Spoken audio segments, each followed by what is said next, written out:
Hello guys, nakapag-ayos ang yaya nyo kasi nga wala dito mga amo ko, oo. Tapos ang yaya nyo masamang pakiramdam ngayon, pero hindi pwedeng hindi makapag-video-video. Pagkakataon na ng yaya nyo. Kaya ang ginawa ng yaya nyo, nag-ayos na lang, para presentable humarap sa camera, guys. Para naman maiba-iba naman guys, diba? Wala talaga ligo yaya nyo kaya nakapag-ayos. Sige na guys.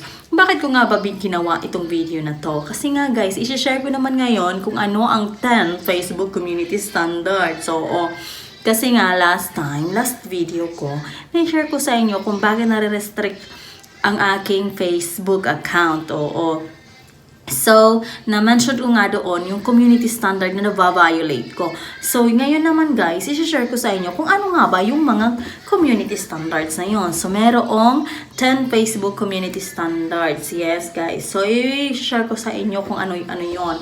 So, ang core po ng 10 community standards ni Facebook is yung, syempre, ang dignidad ng community. Diba? Yun yung pinaka-core niya. Yung dignity ng Facebook community, kumbaga. So, ang first, violence and criminal behavior. Violence and incitement dangerous. Organizations and individuals coordinating harm and promoting crime restricted. Goods and services fraud and deception. Safety, objectionable content, integrity and authenticity, respecting intellectual property, and then content-related requests and decisions. Yes, guys. So, yun yung 10 community standards ni Facebook. Guys, naputo lang aking pag-video kanina. So, nag-change costume na yung yaya nyo. Kasi nga, matutulog na dapat ako. Yung alaga ko nakatulog na, inasikaso ko muna kasi siya. Kasi nga, kanina, nang nag-video ako, yun na nagpapasaway na siya. So, syempre, ni-stop ko muna. Nasikaso ko muna siya, pinakain ko muna, pinalikuan. At saka yun nga ngayon, nakatulog na. So, continue na tayo guys. So, nasaan na ba nga tayo? So doon na po tayo sa pag-explain ko kung ano yung naiintindihan ko doon sa 10 communities standard ni Facebook. So, dito po tayo sa una, yung violence and criminal behavior. Guys. So, yung naiintindihan ko po dito kung gagawa po kayo ng content or videos, siguraduhin nyo po na hindi nyo po binaviolate itong rule ni Facebook. Yung wala pong content ang video ninyo na nagpapakita ng violence at criminal action. Guys, huwag kayong gagawa ng content sa video nyo. Huwag kayong gagawa na nakit kayo ng tao, ganun. Yun na may sasaksaking kayo, ganun. Bawal yun guys, bawal yun. May bubugbugin kayo, bawal yun. Hindi yun pwede. Kasi nga nagpapakita kayo ng violence. At kung may sasaksakin kayo, nagpapakita kayo ng, yun nga, yung criminal action. So, bawal yun. Bawal yun kay Facebook, Kasi nga, ang Facebook hindi lang po para sa mga bata, sa mga tatanda. Yung mga bata po, nagpe-Facebook na rin po. So, hindi talaga siya pwede. Maging maingat na lang din po tayo, okay? So, sa pangalawa po is violence and incitement dangerous. Sa pangalawa naman po, nandoon pa rin pang violence. So, bawal talaga ang pagpapakita ng violence. Kung gagawa po kayo ng video, or content sa inyong Facebook account, siguraduhin nyo pong hindi kayo gagawa ng video na nagpapakita again ng violence. Like, for example, gagawa kayo ng video, meron kayong isang taong pipilitin nyo. Or gagawa kayo ng action na yung taong na yun makakagawa ng hindi maganda sa inyo. Gets nyo? Yung for example, aanuhin mo siya, yung gagalitin mo siya. For the sake of content.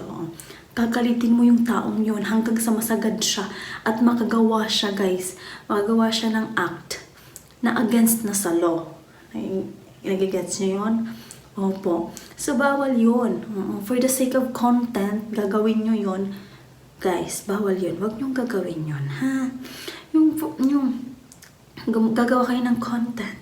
Bibidyohan nyo isang tao, iinisin nyo, gagalitin nyo. Hanggang sa yung taong yun, hindi niya na napigilan ang kanyang sarili. Nasaksak na kayo, guys. O, example lang yun, guys. So, bawal yun, guys, ha? Bawal yun. Bawal yun kay Facebook. Next is organizations and individuals coordinating. So, opo guys, bawal din kay Facebook or bawal din sa community yung gagawa kayo ng grupo, yung parang ginagawa nyo na, kumbaga, nagmamagic na kayo. Oo. Kumbaga, niloloko nyo na si Facebook. Oo. Yung actions nyo. For example, guys, meron akong napanood na content creator na nag-share siya. Oo, guys, nag-share siya na meron daw a certain group of people, gumawa sila ng group chat. Opo, guys. So, doon sa group chat na yon, doon nila pinapasa or sinesend yung mga link. For example, nag-upload sila ng videos, is-send nila yung link doon, tapos i-click-click lang yun doon ng mga members, tapos doon na sila manonood. Panonoorin na nila yung videos.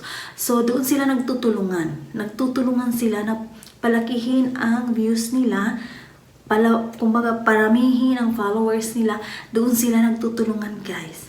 Na-detect yun ni Facebook. Oo. Kasi nga, pandaraya yun, guys. Pandaraya yun. Wala namang masamang magtulungan. Pero yung ginawa ng grupo na yun, kumbaga nandaraya sila, minamagic na nila, guys. O, diba? Nanloloko na din sila. Niloloko na din nila yung si Facebook. O. Kasi nga, diba? Kumbaga, mag-upload ka dapat ng videos para sa akin na ang gusto kang panoorin ng mga tao, panoorin ka. Karon yung parang, kung gusto ka nila. Ganun ba? Yung ginagawa kasi nila, yung pinipilit na nila. Pinipilit na nilang isang bagay na dapat hindi naman, di ba? So, yun lang yun. Wag na nating palayuin yun. So, next is harm and promoting crime restricted. For example, guys, may isang video na nagpapakita nga doon, guys, ng hindi maganda. Like, for example, may violence doon sa video na yon, may criminal action sa video na yon. Kumbaga, hindi nga siya pwede, diba? And then, ginagawa mo, pinopromote mo pa siya. Like, ina-upload mo pa siya, sinishare mo pa siya. So, bawal din yun, guys. Marirestrict ka talaga, guys. Bawal din yun, guys. Bawal kasi nga, nagpapakita din yun ng hindi maganda. So, bawal yun. Yung video na yun, kahit i-share mo lang, kahit in-upload mo, kahit hindi ikaw ang gumawa nun, kasi i-share mo yun, nandyan sa timeline mo, nandyan sa Facebook account mo, bawal yun, guys. Kasi nga, pinopromote mo pa rin yung video na yun. So, bawal yun, guys. Bawal yun. So, next, goods and services fraud and deception. So, for example, meron akong napanood din na content creator. Demonetize na, guys, yung kanyang Facebook account. Demonetize ng Facebook account niya. Ang ginagawa daw ng content creator na yan is nagpapabayad siya, guys. Nagpapabayad siya para i-promote yung maliliit na content creator. Hindi siya kumikita kay Facebook, pero kumikita siya sa mga maliliit na content creator na nagpapapromote sa kanya. So, diba, guys? Panluloko din yun, guys. Panluloko din yun. So, bawal din yun kay Facebook. Bawal din kay Facebook ang maluloko ka, mang-i-scam ka. So, bawal din yun. Next, ginagamit mo ang iyong account sa panluloko o pagbebenta ng mga illegal or like services na hindi naman legal, ganon. Kinagamit mo yung account mo, so bawal yun. Yun na yun. Tapos, make sure, guys, dito na tayo sa pang-anim. Make sure, guys, yung ginagawa nyong content, yung ginagawa niyong videos is safe talaga panoorin kahit ng bata. Oo. Safe siya. Safe na safe. Yun. So, pang-pito is objectionable content. So, bawal din yun, guys, ha? Yung gagawa ka ng content or video na alam mo sa sarili mo na hindi siya maganda, na marami ang mag-react or may makakapanood na talagang hindi siya kaaya-aya. So, maraming mag-o-object. Kumbaga, sa Facebook mismo mag-o-object siya kasi bawal nga yun. Bawal yung ginawa mo, so mag-o-object siya. Okay, guys? Hindi siya pwede yung content mo.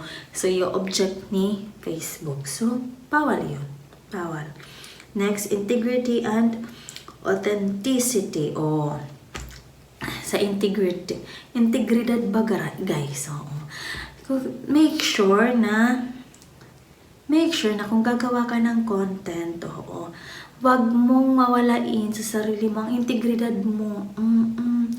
Yung integrity mo.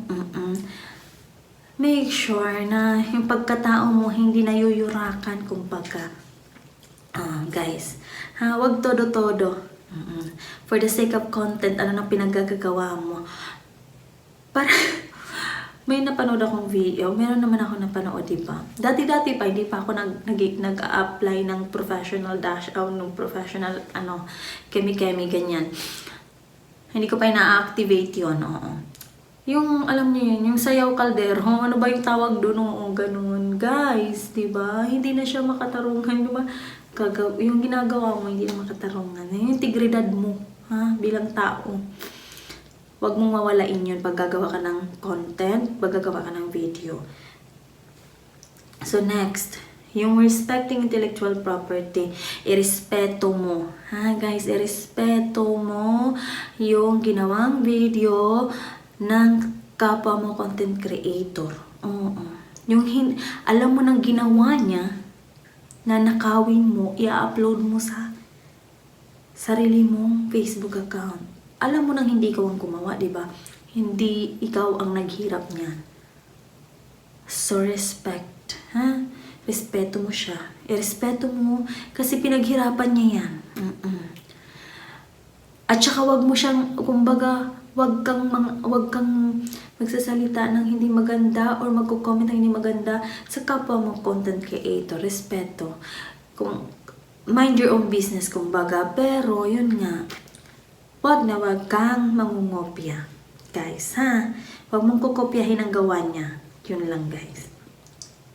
And then, content-related request and decision. Guys, kung gagawa kayo ng video, make sure na isa sa alang-alang nyo yung 10 community standards ni Facebook. Okay, guys? Para wala tayong mababiolate, hindi tayo ma-restrict. Restricted.